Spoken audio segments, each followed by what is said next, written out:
மணப்பெண்ணின் பிரத்யேகமான திருமணம் விவாஹா தி சென்னை சில்க்ஸ். திமுக தேர்தல் வாக்குறுதி எண் 313 படி காலமுறை ஊதியம், காலி பணியிடங்களை நிரப்புவது உள்ளிட்ட கோரிக்கைகளை வலியுறுத்தி கோவையில் தொடர் போராட்டத்தில் ஈடுபட்டு வரும் அங்கன்வாடி ஊழியர்கள் தெற்கு வட்டாட்சியர் அலுவலகம் முன்பு சாலையிலேயே இரவு முழுவதும் தங்கி உணவு சமைத்து சாப்பிட்டனர். தமிழக அரசு பேச்சுவார்த்தை நடத்தி தங்களது கோரிக்கைகளை நிறைவேற்றும் வரை போராட்டம் தொடரும் என்று அங்கன்வாடி ஊழியர்கள் தெரிவித்தனர்.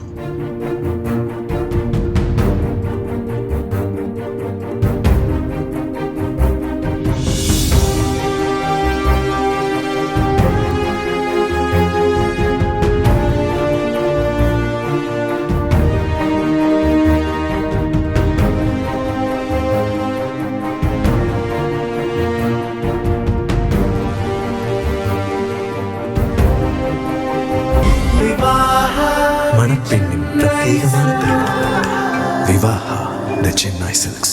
பிளே ஸ்டோர் மற்றும் ஆப் ஸ்டோரில் இருந்து பாலிமர் செயலியை QR கோடு மூலம் பதிவிறக்கம் செய்யுங்கள். செய்திகளை உடனுக்குடன் பெறுங்கள்.